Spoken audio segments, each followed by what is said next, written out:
या तो वार्ता सफल हो जाएगी, और वार्ता सफल नहीं होगी तो हमने निर्णय पहले ले रखा था संघर्ष समिति ने और गांव के तमाम लोगों ने कि इस रोड को जाम कर देंगे। एक छोटा सा टेलर हमने अभी दिखाया था, वो तो एक टेलर मात्र था। यदि वार्ता असफल रही तो निश्चित ही मैं कहना चाहूँगा कि ये रोड भी जाम कर देंगे, और जब तक इस समस्या का निदान नहीं होगा तब तक इस रोड को चालू नहीं रहने देंगे। बहुत सारे लोग बीमार होने लगे, लोगों के घुटने खराब होने लगे, लोगों के कैंसर होने लगे इसे गंदे पानी को पीते पीते, और परसों से हम गंदा पानी पी रहे हैं। सभी को अपन को साथ रह के काम करना पड़ेगा, इनका लेन देन बिल्कुल बंद करना पड़ेगा। Rex pipes and cables presents Jhalko Sikar. नमस्कार, राम राम। मेरा नाम शफीक है। जलको सीकर में आपको स्वागत कर रहे हूँ। नानी के पानी की समस्या निरंतर बढ़ती जा रही है। बार बार धरना देवे ही जनप्रतिनिधि, गांव का लोग धरनो खत्म हो जावे, आश्वासन मिल जावे के बाद पानी वापस आ जावे। विधानसभा संसद तक आवाज भी उठ चुकी है, लेकिन कोई समाधान को नहीं हो। आज वापिस धरनो है, और धरना के अंदर बात आ कही जा रही है कि आज लड़ाई आर पार की है। तो धरना की पूरी बातचीत आप देखेंगे। तारजी धरना ने लीड कर रहे हैं आज, तो तारजी धरना लीड कर रहे हैं कि आज आर पार की बात हुआ है, जबकि आप देखेंगे वीडियो लास्ट तक देखो। तारजी आंदोलन को नेतृत्व कर लिया है, और आज सारा का सारा ही बात के ऊपर सहमत है कि आर पार की लड़ाई जबकि लड़ी जाए, क्योंकि धरना पहले भी दिए गया है, बात पहले भी उठाई गई है, आश्वासन पहले भी मिले हैं, लेकिन बातों पर काम को नहीं। आज लड़ाई आर पार की है साहब। आज आर पार की लड़ाई तो आपने अभी देखा है। बहुत सारे गांवों के लोग और विशेष तौर से शहर के लोग भी इसे आज की वार्ता में हमारे बीच में शामिल हैं। सुबह से ये धरना चल रहा है, और धरना इस मोड़ पे आया है कि आर पार की लड़ाई होगी। या तो हमारी वार्ता प्रशासन के, क्योंकि दोनों अधिकारी जो सक्षम अधिकारी, जिसके सक्षम अधिकारी की हम सुबह से चर्चा कर रहे थे, एडीएम और हमारे जो कमिश्नर साहब है नगर परिषद के, वो दोनों सक्षम अधिकारी हैं। उनके बीच में हमारा जो संघर्ष समिति के जो हमारे पदाधिकारी हैं वो वार्ता करने गए। या तो वार्ता सफल हो जाएगी, और वार्ता सफल नहीं होगी तो हमने निर्णय पहले ले रखा था संघर्ष समिति ने और गांव के तमाम लोगों ने कि इस रोड को जाम कर देंगे। एक छोटा सा टेलर हमने अभी दिखाया था, वो तो एक टेलर मात्र था। यदि वार्ता असफल रही तो निश्चित ही मैं कहना चाहूँगा कि ये रोड भी जाम कर देंगे, और जब तक इस समस्या का निदान नहीं होगा तब तक इस रोड को चालू नहीं रहने देंगे। जितने जनप्रतिनिधि क्यों को नहीं आवे? नहीं, जीते हुए सब लोग जनप्रतिनिधि हमारे, तो देखो हम तो पंचायत राज के व्यक्ति हैं। हमारे पंचायत राज के जितने भी आसपास के सरपंच हो, वो चाहे किसी भी पार्टी का सरपंच हो, चाहे वो पंचायत समिति का मेंबर हो, जिला परिषद के मेंबर, हम दोनों हैं, ये है। और मैं हूँ, मैं इस इलाके का जिला परिषद का की बात कर रहे हो। बड़े का तो देखो, मैं तो कई बार कहता हूँ बड़े साथ तो ज्यादा मेरा कोई साथ कभी रहा नहीं। मैं तो बड़े लोगों के साथ कभी रहता, मैं तो सड़क का सा आदमी हूँ। बरसों से कोर्ट के सामने खड़ा रहा हूँ, और आम जन की बात को मैंने आगे बढ़ाई अब तक तो इसलिए बड़े लोगों का तो मैं कह नहीं सकता, वो तो वो जाने अपनी बात। हम तो इन लोगों की कह सकते हैं जो साधारण लोग हैं। साधारण लोग आपके बीच में सारे जो यहाँ के प्रतिष्ठित लोग हैं इस इलाके के, उसमें से शायद एक भी ऐसा व्यक्ति नहीं है जो आज के इस धरने में शामिल नहीं है। यह सबसे बड़ा समस्या का पॉइंट है। जो गंदा पानी जो रोड पे बहता है, इससे हजारों हजार नहीं लाखों लोग प्रभावित होते हैं, क्योंकि हनुमानगढ़, गंगानगर, चूरू तक के लोग इससे प्रभावित होते हैं।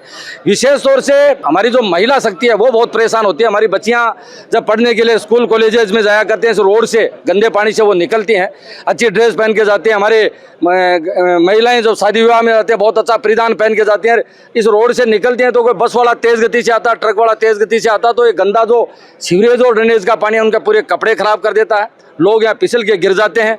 ये घटना भी इसलिए घटी, मैं और कानाराम जी आगे एक गमी का कार्यक्रम था, उसमें जा रहे थे। जैसे ही ये होटल है हवेली के पास से निकल गए थे, दो बंदे जा रहे थे। उन्होंने कहा साहब लोग जिंदा रहे नहीं, क्या आप जैसे लोग भी जिंदा नहीं रहेंगे तो कैसे काम चले। तब हम वहीं रोड पे गंदे पानी में उतर गए थे, तब वहीं से एक वीडियो डाला था। तो लोग वाकई में बहुत दुखी हैं। आप इस रोड पे जाके बस को रोक के पूछ लो कि भाई ये न्याय की लड़ाई के लिए लोग सुबह से सड़क पे संघर्ष कर रहे हैं, तो वे गलत कर रहे हैं सही कर रहे हैं, तो आपको हर व्यक्ति का एक ही जवाब मिलेगा कि भाई सही के लिए संघर्ष कर रहे हैं। तो सही के लिए जो संघर्ष करता है वो कभी हारता थोड़ा ही है। बाहर थे आटे धरना पे बैठा जना, एक बात कही गई कि पहले तो 4 साख चलती, अब 5 टालनी पड़ा है। 5 साल तो इनको पूछ लो, ये बैठे हैं ना सरपंच लोग बैठे हैं, इनको पता ही है कौन देगा अपनी बच्ची को। भाई यहाँ पानी प्रदूषित हो गया, खेती लोगों की खराब हो गई, इतने अच्छे शानदार इन्होंने होटलें बढ़ा रखे हैं, ये होटलें खराब हो गई। यही देखो ना, यहाँ से आने जाने के बाद देखो धोत चौराहे से आगे आप देखोगे गोकुलपुरा जामुकाबाद तिराहे तक आप यदि देखोगे तो होटलें चलते हैं शानदार और जानदार, गाड़ियां खड़ी मिलती हैं, सब लोग सायंकाल खाना खाते हैं, दिन को खाना खाते हैं, यात्री सालासर के खाना खाते रहते हैं, सब आराम से बैठे अपनी बातें करते रहते हैं, अच्छे से उनकी होटलें चल रही हैं। और हमारे यहाँ से लेकर बढ़ाटर तिराहे तक देख लो, हालात ये है कि तमाम जितने भी हमारे ये व्यावसायिक प्रतिष्ठान बने हुए हैं, लोग उनको किराए पे दे के चले गए, कोई हरियाणा का व्यक्ति आके बैठ के और कोई दूसरे।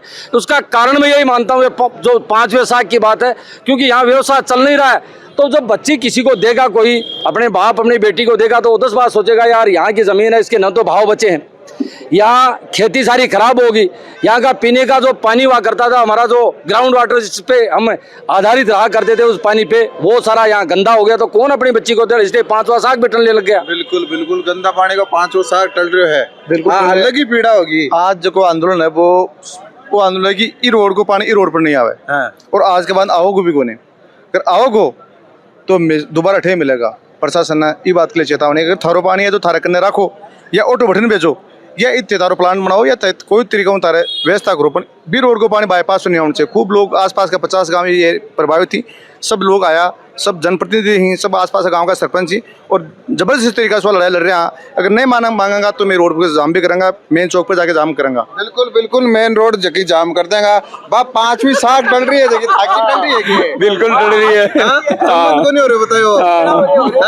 बिल्कुल हो रहे को नहीं, के बात को नहीं हो रहे, तो आप पानी वाली बात को नहीं हो रहे। बिल्कुल बिल्कुल, पानी की सच्ची है क्या बात? एकदम साग आई टल रही है, दिक्कत आ रही है भाई 4 साख तो टाल दे, बात तो टल रही है साहब है, आपको टल रही आपको टल रही है लल्ला जी, कोई ढका रहे यार को 500 साख में खोल रहा हूँ। बिल्कुल सही है, संघर्ष करो, सही बात है, बिल्कुल।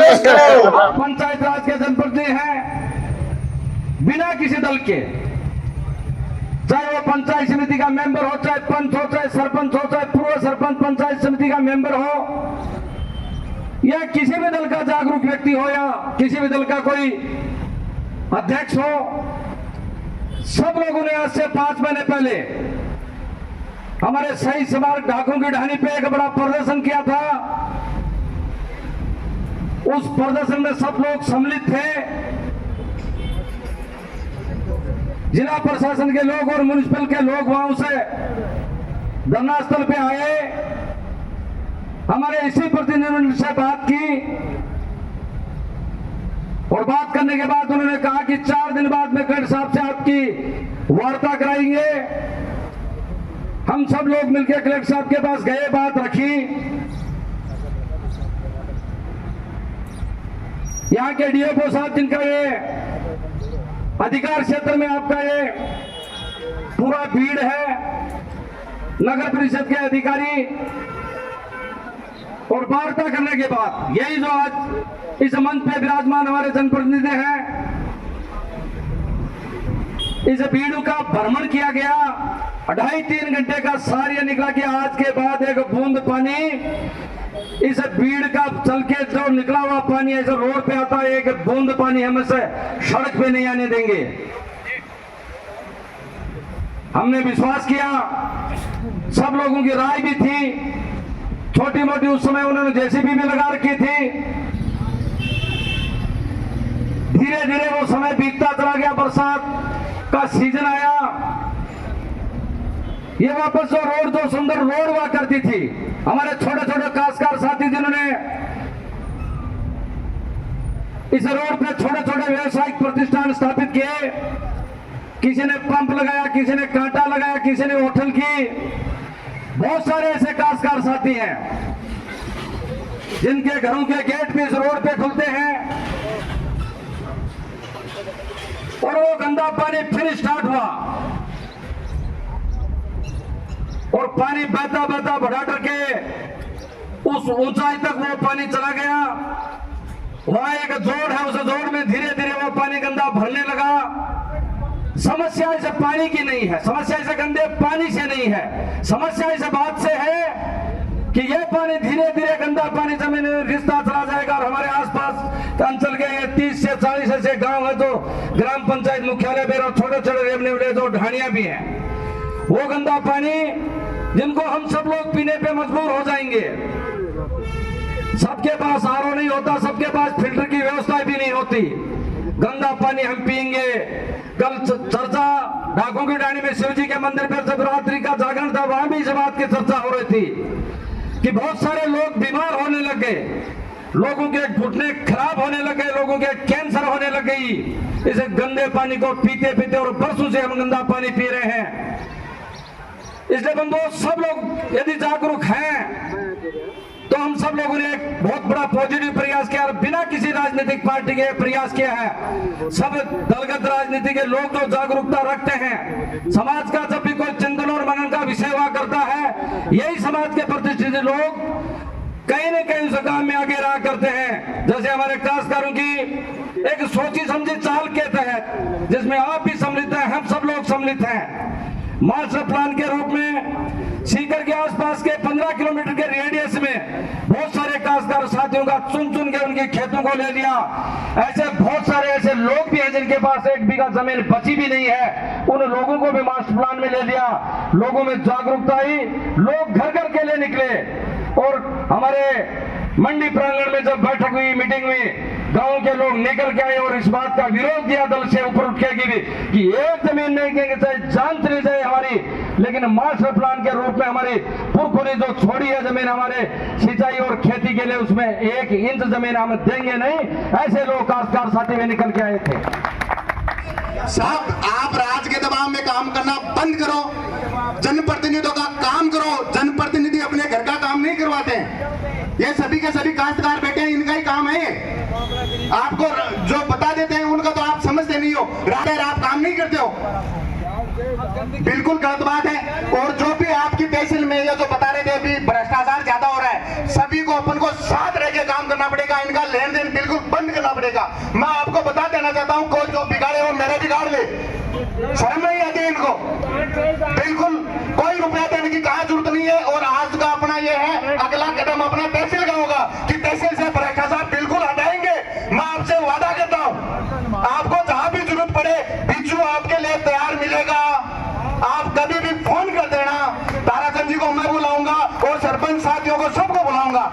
ये जो मनमर्जी कर रखी है ना इन्होंने, इनकी बंद करनी पड़ेगी, बंद करनी पड़ेगी, बंद करनी पड़ेगी। हमने पूछा था कि वर्तमान में जो आप काम कर रहे हो, कच्चा काम भीड़ में कर रहे हो, वो इसकी क्या स्थिति है, कोई जवाब नहीं है। 48A और 51A जी के तहत हमारे जल, जमीन, पानी का जो संरक्षण करना चाहिए सरकार को, वो नहीं कर रही है। मुकदमा करो सर। मैं बोल रहा हूं कि पब्लिक को परेशानी हो रही है, पब्लिक को इतने स्तर पे परेशानी हो रही है, और आर्टिकल 268 और 133 के तहत इंडियन पिनल कोड में मुकदमा करो सर दर्ज। आप यहाँ बैठे बैठे करो। मैं बोल रहा हूं कि पानी और हवा का प्रदूषण किया जा रहा है, मुकदमा दर्ज करिए। मैं बोल रहा हूं कि पब्लिक हैजार्ड का काम है ये, पब्लिक को इतनी बड़ी संख्या में परेशान करने का काम किया जा रहा है, जो सक्षम अधिकारी उनके खिलाफ मुकदमा करो दर्ज सर।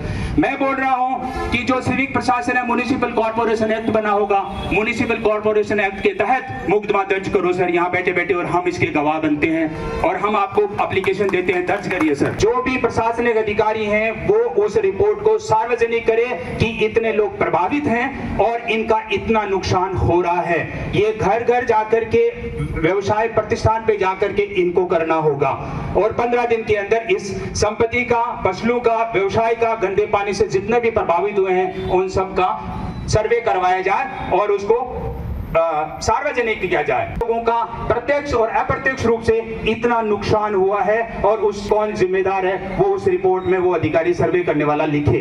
रिपोर्ट करिए, उनके ऊपर FIR करिए और इनको आप जिम्मेदार ठहराने का काम करिए, अदरवाइज हम दूसरा रास्ता अपनाएंगे। राजस्थान प्रदूषण नियंत्रण बोर्ड से इसकी जांच करवाई जाए। ये कौन करवाएगा मुझे नहीं पता, संघर्ष समिति तय करेगी कि किसको जिम्मेदारी देंगे। पशु हमारे बहुत बड़े, इसके भी पशु भी अत्याचार के शिकार है ना।